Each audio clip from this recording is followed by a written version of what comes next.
नमस्कार, उत्तराखंड की खबरों में आपका स्वागत है। मैं हूं आपके साथ शैलजा त्यागी। तो मुख्यमंत्री पुष्कर सिंह धामी ने सीएम आवास पर अपनी धर्मपत्नी गीता धामी के साथ करवा चौथ का व्रत पारंपरिक श्रद्धा और उत्साह के साथ मनाया, जहां मुख्यमंत्री दंपति ने विधि विधान पूर्वक पूजा अर्चना कर भगवान शिव पार्वती से समस्त प्रदेशवासियों के सुख शांति स्वास्थ्य और समृद्धि की कामना की। तो वहीं रात के समय चंद्रमा की जल अर्पित कर विधि विधान पूर्वक करवा चौथ के व्रत का समापन किया। तो वहीं इस अवसर पर मुख्यमंत्री पुष्कर सिंह धामी ने प्रदेशवासियों को करवा चौथ की हार्दिक बधाई और शुभकामनाएं दी।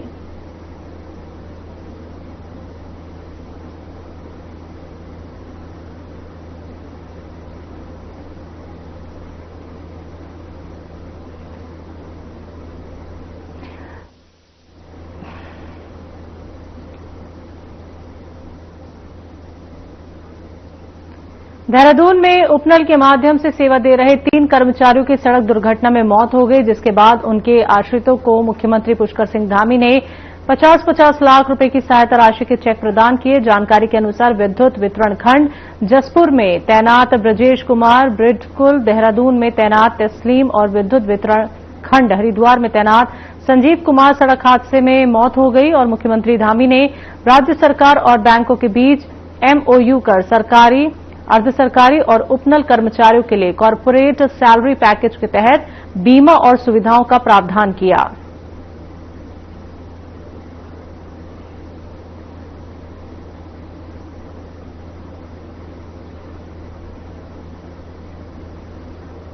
उत्तराखंड में विकास को गति और व्यवस्थाओं को सुधारने को लेकर मुख्यमंत्री पुष्कर सिंह धामी ने केंद्रीय वित्त मंत्री निर्मला सीतारमण से बैठक की। बैठक में मुख्यमंत्री ने उत्तराखंड के शहरों में बढ़ती आबादी और ड्रेनेज सिस्टम को दुरुस्त करने के लिए करीब 8,500 करोड़ रुपए का प्रस्ताव रखा। तो बीजेपी प्रदेश मीडिया प्रभारी मनवीर चौहान ने कहा कि मुख्यमंत्री लगातार राज्य के विकास के लिए केंद्र से विभिन्न योजनाओं की सौगात लाते हैं और इस बार भी उन्होंने केंद्रीय मंत्रियों और वित्त मंत्री से मिलकर उत्तराखंड के विकास को आगे बढ़ाने का प्रयास किया।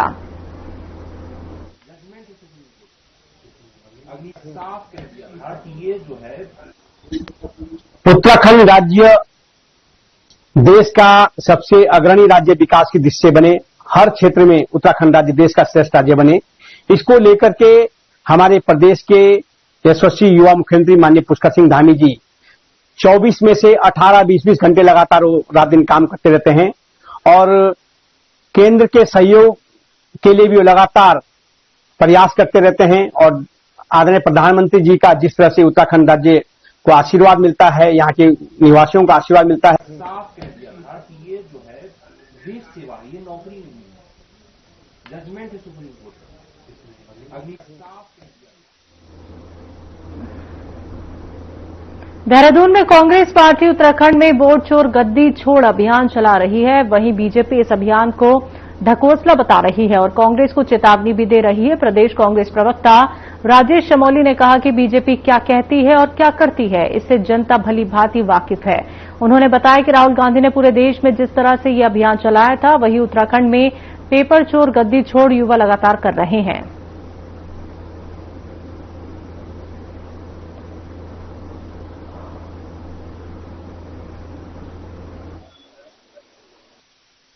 महेंद्र भट्ट जी को मुझे लगता है कि इस राज्य में कोई सीरियस नहीं ले रहा है, क्योंकि वो कब क्या बोल रहे हैं उनको शब्दों की ही नहीं पता कि किस प्रकार का एक प्रदेश अध्यक्ष, राष्ट्रीय पार्टी का प्रदेश अध्यक्ष सत्ता में है, राज्यसभा का सांसद है और किस प्रकार के शब्दों का उपयोग करना है। कभी वो युवाओं को जो छात्र आंदोलन चल रहा था उसको कहते हैं कि उनकी औकात है तो चुनाव लड़ने, इस टाइप के शब्द अगर राज्य के एक मतलब जिम्मेदार व्यक्ति जो पदों पर बैठा हो अगर वो कर रहा हो तो उनकी बातों को ज्यादा सीरियस लेने की आवश्यकता नहीं है। लेकिन ये सच है कि जो देश भर में राहुल गांधी जी ने एक अभियान चलाया था कि वोट चोर गद्दी छोड़, राज्य में युवा चीख चीख के कह रहे हैं कि पेपर चोर गद्दी छोड़, तो ये मुद्दा मान सकता हूं कि आप इसको राजनीतिक रूप से जोड़ सकते हैं। लेकिन राज्य के युवा चीख चीख के कह रहे हैं कि आप पेपर चोर गद्दी छोड़, और केंद्र में जो तमाम लोग जो समझ सकते हैं कि ये वोटों की चोरी कर रहे हैं किस प्रकार से, उसके लोग कह रहे हैं कि वोट चोर गद्दी छोड़।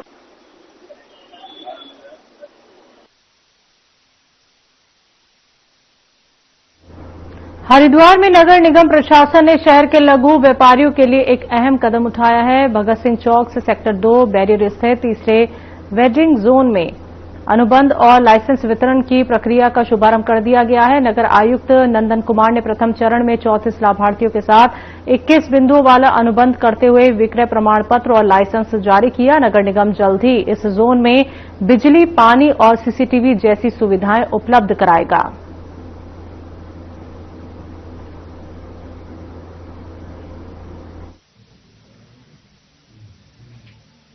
नगर आयुक्त द्वारा हमारी जो सेक्टर 2 बैरियल का जो हमारा बाजार है, तीसरा जो वेंडिंग जोन है, उसके अनुबंध आज हो गए हैं और शीघ्र ही जो हमारे जो लाभार्थी हैं उनको किराए की रसीद और जो भी हमारा लाइसेंस की प्रक्रिया है उसको भी उन्होंने डायरेक्शन दे दिया है कि वो पूरा किया जाए। और साथ ही कुछ हमारे उत्तरी हरिद्वार के हमारे लाइसेंस इशू हैं, जिसमें हमारे पंदीप पार्किंग के साथी हैं और भीमगोड़ा के हैं, खड़खड़ी के हैं, हरकी पौड़ी क्षेत्र के हैं, तमाम क्षेत्रों के जो स्ट्रीट वेंडर हैं उनको अभी जो है चलती फिरती ठेली का लाइसेंस दिया गया है। और आने वाले दिनों में ये कहा गया है कि जो संबंधित विभाग है, चाहे उसमें पीडब्ल्यूडी है, चाहे सिंचाई विभाग है, उनसे अनुमति ली जाएगी, उनसे एनओसी ली जाएगी। एनओसी लेने के बाद में जो तमाम हमारे ये जो पंदीप पार्किंग जैसा जो स्थल है जो चिन्हित किया गया, अभी टाउन बेंडिंग कमेटी की बैठक हुई, टाउन बेंडिंग कमेटी की बैठक में उसे चिन्हित किया गया। दूधाधारी चौक पर जो हमारा वेंडिंग जोन बनना है उसे चिन्हित किया गया।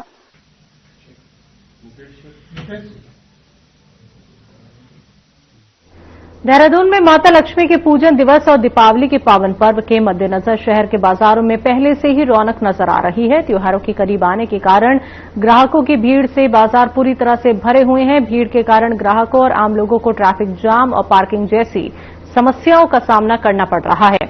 इस पर प्रदेश बीजेपी के कोषाध्यक्ष और नगरीय पर्यावरण परिषद के उपाध्यक्ष पुनीत मित्तल ने लोगों से अपील की है कि त्योहारों के अवसर पर छोटे वाहनों का उपयोग बढ़ाएं और वाहनों को निर्धारित पार्किंग स्थल पर ही पार्क करें।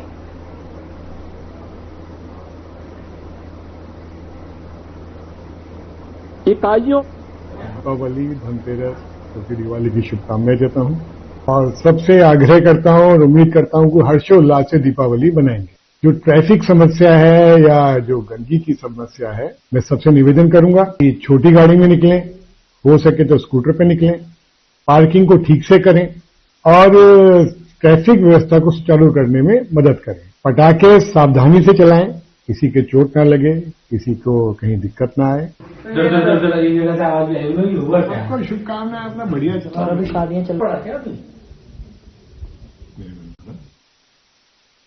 अवसर पर आतिशबाजी की बिक्री को लेकर प्रशासन ने सख्त नियम लागू किए हैं। जिलाधिकारी सविन बंसल के निर्देशानुसार अपर जिलाधिकारी जय भारत सिंह की अध्यक्षता में ऋषि पर्णा सभागार में पटाखा लाइसेंस से जुड़ी अहम बैठक आयोजित की गई। बैठक में जिले के विभिन्न व्यापारिक संगठनों के पदाधिकारी और विभागीय अधिकारी शामिल हुए।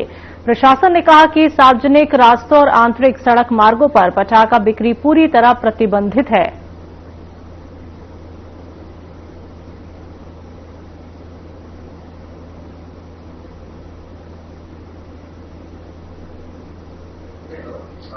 पिछली बार 4 बार लगी थी, 3 बार आग लगी थी। कि जो व्यापारी हैं उनसे अपेक्षा है, उनसे अनुरोध है कि जो क्योंकि पटाखा विस्फोटक पदार्थ की श्रेणी में आता है और कई पटाखे काफी पावरफुल भी होते हैं, तो वो सावधानी बरतें और जो निर्देश दिए जाएंगे, जो फायर डिपार्टमेंट के निर्देश होंगे, जो पुलिस के निर्देश होंगे और जो पटाखा निर्गत करने वाले हमारे सिटी मजिस्ट्रेट आरएसटीएम्स हैं, उनके जो उसमें निर्देश होंगे उनका पालन वो सुनिश्चित करें। और चूंकि ये महीना पूरे त्योहार का है, मैं जिला प्रशासन की ओर से सभी को बधाई देता हूं। पिछली बार 4 बार लगी थी, 3 बार आग लगी थी।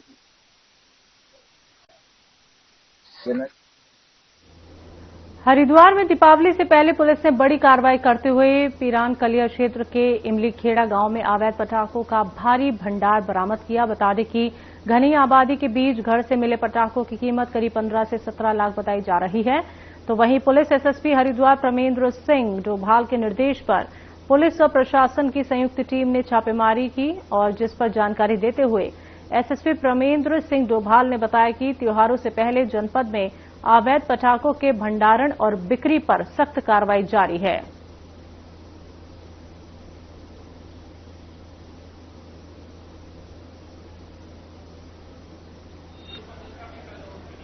में जो अवैध रूप से पटाखों के गोदाम बनाए गए हैं या पटाखों का निर्माण किया जा रहा है। ऐसी सूचनाएं पुलिस को लगातार मिलती रही हैं। इसमें पुलिस और प्रशासन की संयुक्त कार्रवाई में अलग अलग जगह पे हमारे द्वारा कार्रवाइयां की गई, छापेमारियां की गई थी।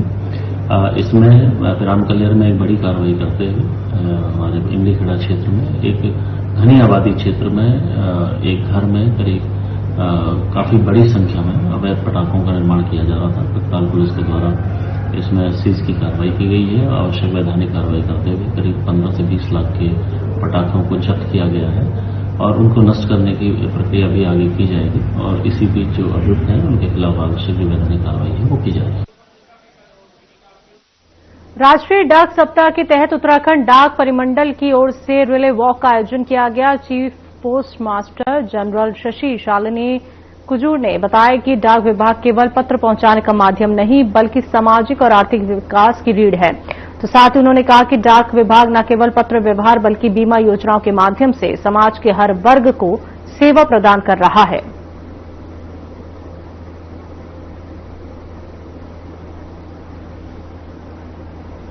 हमने ये प्रेस वार्ता जो राष्ट्रीय डाक सप्ताह मना रहे हैं उसके परिप्रेक्ष्य में हमने आज प्रेस मीट रखी थी।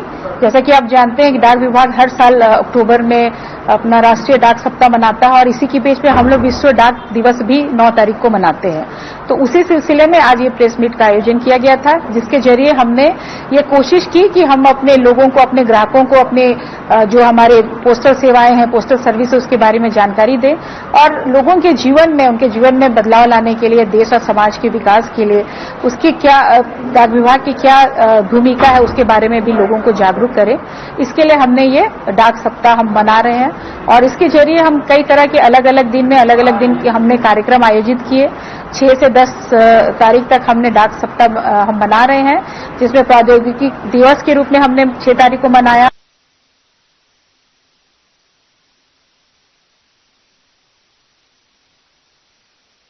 पौड़ी गढ़वाल में राज्य स्थापना दिवस की 25वीं वर्षगांठ रजत जयंती के रूप में मनाने की तैयारियां जोर शोर से शुरू हो गई हैं। मुख्य विकास अधिकारी गिरीश गुणवंत की अध्यक्षता में विकास भवन सभागार में एक प्राथमिक बैठक संपन्न हुई।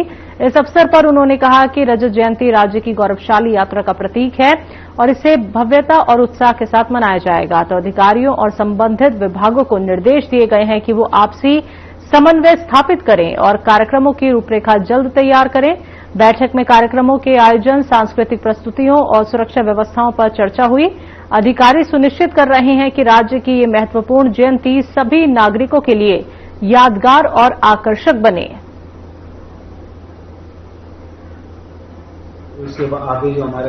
राज्य का 25वां स्थापना दिवस मनाया जाएगा, तो इसी उपलक्ष्य में जो हमें शासन से निर्देश प्राप्त हुए हैं उस संबंध में सभी विभागों के साथ में एक प्राथमिक बैठक यहाँ पे ली गई और विभागों के द्वारा इस वर्ष इस उत्सव को कैसे मनाया जाना है इसके बारे में विचार विमर्श किया गया और जैसा कि शासन से निर्देश भी मिले हैं कि इस रजत जयंती वर्ष को भव्य तरीके से मनाया जाए, तो उसी तरह से हम लोग इसको मनाएंगे और सभी विभागों को उसी प्रकार से निर्देश आज जारी किए गए हैं।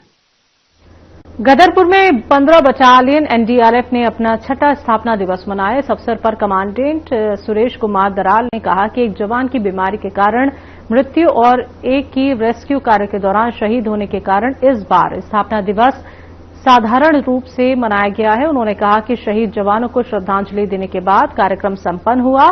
तो 5 वर्ष पूर्व उत्तराखंड में 15 बटालियन एनडीआरएफ की स्थापना हुई थी। कमांडेंट ने कहा कि बटालियन हर आपदा के समय तत्पर रहती है और लगातार उत्तराखंड के लोगों की सेवा में जुटी रहती है।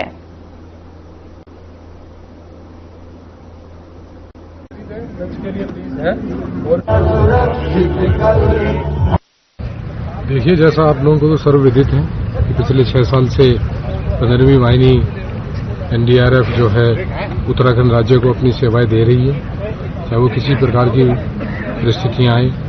और इस साल तो आपने देखा बहुत ज्यादा भयावह स्थिति रही है, बट हमारे जवान दिन रात 24 घंटे डटे हुए हैं और जनमानस की मदद कर रहे हैं। सर, कुछ जवानों अधिकारियों को मेडल भी दिए गए हैं। ये आपने जैसा देखा पिछले वर्ष के दौरान जिन अधिकारियों ने, जवानों ने ऑपरेशंस के दौरान या ट्रेनिंग एक्टिविटीज के दौरान अच्छा प्रदर्शन किया है।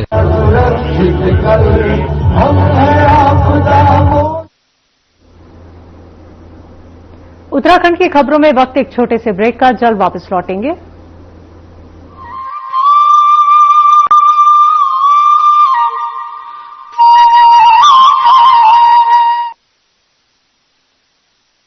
क्या रंग खिला, क्या रूप सजा, मैं ही नहीं दुनिया ने कहा।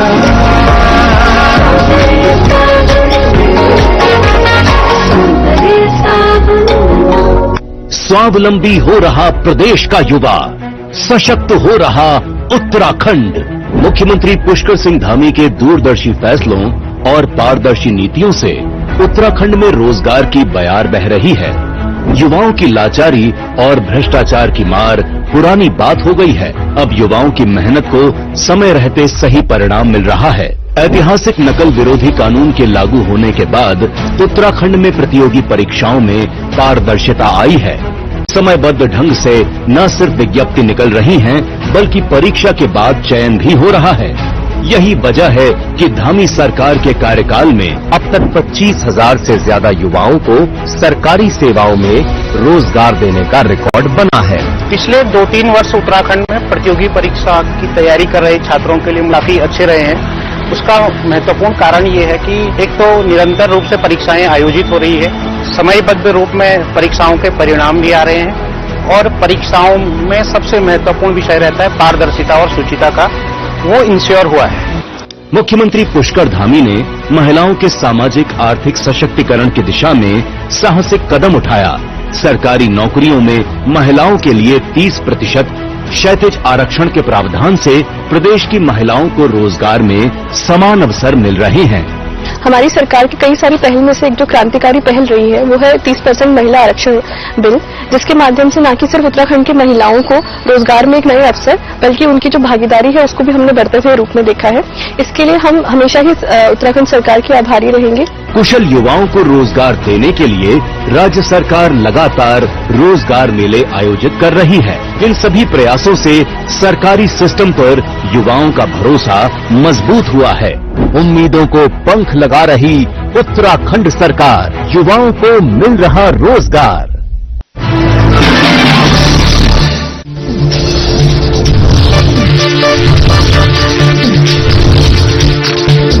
साधना इंस्टीट्यूट के छात्र हर साल नए नए जगहों पर, नए नए संस्थानों पर काम करने के लिए जाते हैं, उन्हें प्लेसमेंट मिलता है और साथ ही साथ वो संस्थानों का और साधना इंस्टीट्यूट का नाम भी रोशन करते हैं। तो अगर आप इलेक्ट्रॉनिक मीडिया, मास कम्युनिकेशन में अपना करियर बनाना चाहते हैं तो साधना इंस्टीट्यूट आपके लिए एक सबसे बढ़िया विकल्प है।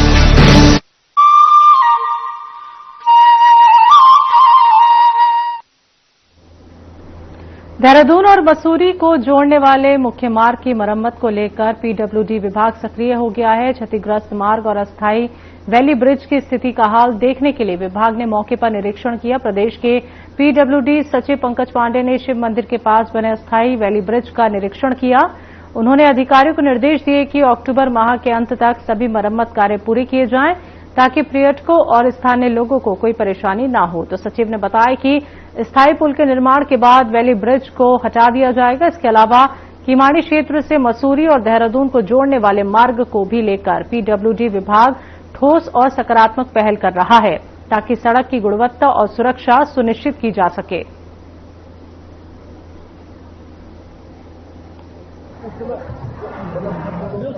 जो मसूरी रोड पे जो एक वॉश आउट हुआ था जिसमें हमने बेली ब्रिज लगाया है, उसमें हम लोग जो प्लान कर रहे हैं वो ब्रिज का डिजाइन कर रहे हैं। इस महीने के आखिर तक डीपीआर आ जाएगा और उसमें प्लान ये है कि कंस्ट्रक्शन नीचे से हम करेंगे, बेली ब्रिज नहीं हटाएंगे।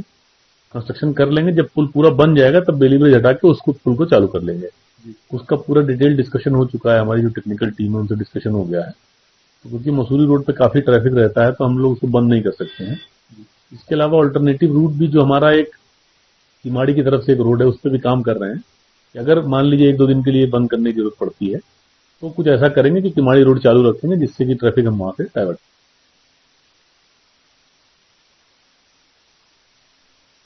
चमोली में हिमालय की गोद में बसे सिखों के पवित्र गुरुद्वारे श्री हेमकुंड साहिब के कपाट शीतकाल के लिए विधि विधान और श्रद्धा भाव के साथ बंद कर दिए गए हैं। इसी के साथ लोकपाल लक्ष्मण मंदिर के कपाट भी बंद कर दिए गए।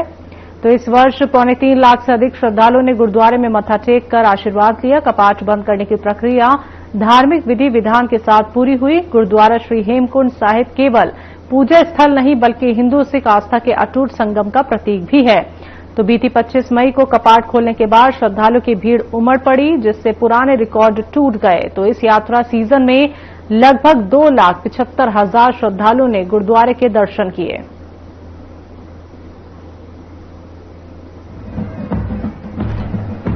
वाहिगुरु के कृपा से 25 मई 2025 को श्री हेमकुंड साहब की यात्रा आरंभ हुई थी और आज 10 अक्टूबर 2025 को श्री हेमकुंड साहब की यात्रा का समापन दिवस है।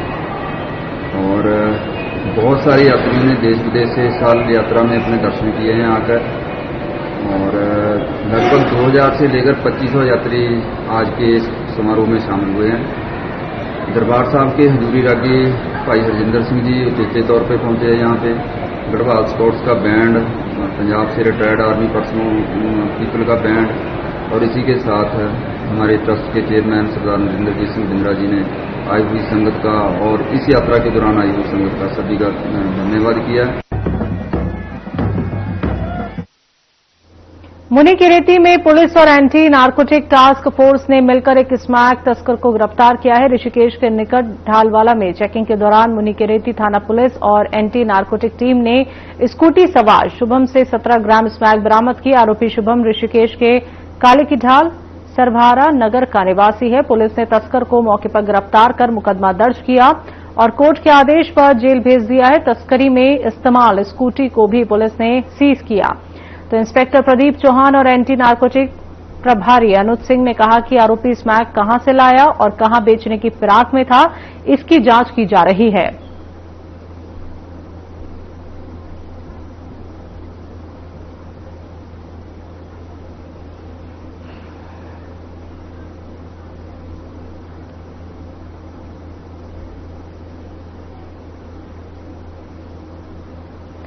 देहरादून में थाना प्रेमनगर क्षेत्र के निजी शिक्षण संस्थानों में नशा रोकथाम को लेकर पुलिस प्रशासन ने अभियान चलाया। छात्र और छात्राओं से इस ड्रग्स टेस्ट कराने हेतु कॉन्सेंट फॉर्म भरे गए। तो पुलिस प्रशासन और डॉक्टरों को संयुक्त टीम ने प्रेमनगर के एक निजी शिक्षण संस्थान में औचक निरीक्षण किया। संस्थान में अध्ययनरत छात्रों में से 17 छात्रों का रैंडम ड्रग्स किट से यूरिन टेस्ट किया गया, जिसमें सभी की रिपोर्ट नेगेटिव आई। एसएसपी अजय सिंह ने कहा कि नशे में लिप्त किसी भी छात्र छात्रा के खिलाफ कड़ी कार्रवाई की जाएगी। अभियान के दौरान अन्य छात्रों को नशे के दुष्प्रभाव और इससे दूर रहने की जानकारी दी गई।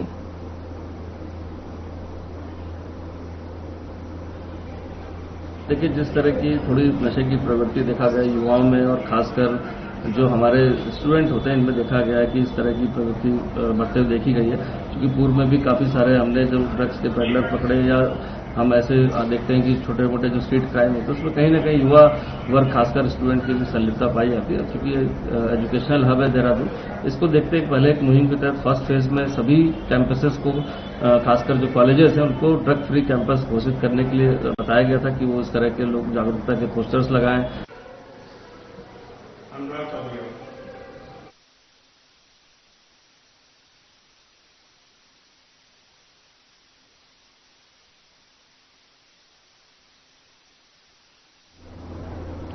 तो अब सीधे आपको लेके चलते हैं देहरादून, जहां पे सीएम धामी अंतर्राष्ट्रीय बालिका दिवस में संबोधित लोगों को कर रहे हैं। आप सबको मैं इसलिए बातें कह रहा हूं आज, क्योंकि पहले कोई आतंकवादी घटना होती थी 2014 से पहले, पाकिस्तान के सैनिक, पाकिस्तान के आतंकवादी हमारे सेना के जवानों के सर काट कर लेके जाते थे। कोई भारत का ऐसा शहर नहीं था जो आतंकवादी घटनाओं से प्रभावित न होता हो। कोई बड़ी बड़ी घटना होती थी तो केवल जो है निंदा कर दी जाती थी, पाकिस्तान को बयानों में कोस दिया जाता था और उसकी इतिश्री कर दी जाती थी। लेकिन अब पुलवामा में हो चाहे उरी में हो, अटैक होता है, आतंकवादी हमला होता है, पहलगाम में आतंकवादियों का हमला होता है, हर हमले का जवाब गोली का जवाब गोलों से और तोपों से देने का काम और सर्जिकल स्ट्राइक से और सीधे उनके आतंकी अड्डों को नष्ट और नेस्तनाबूद करके दिया जाता है नए भारत में। क्योंकि मोदी जी के नेतृत्व में आज भारत सशक्त हुआ है। इसलिए आप सब आने वाले समय के हमारे सब आप लोग कर्णधार हैं और जो आने वाले 25 साल हैं जिसमें भारत को विकसित भारत बनना है, विकसित भारत बनना है। विकसित भारत का संकल्प, आत्मनिर्भर भारत का संकल्प, स्वदेशी का संकल्प लेकर आज आदरणीय प्रधानमंत्री जी के नेतृत्व में देश के अंदर एक संकल्प शक्ति के साथ योजनाबद्ध तरीके से देश आगे बढ़ रहा है और आप सब लोग अमृतकाल के सही मायने में वाहक हैं।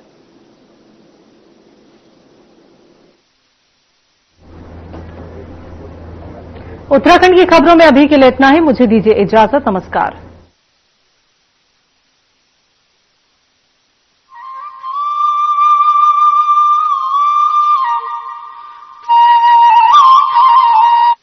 सामर्थ्य से भरी ये देवभूमि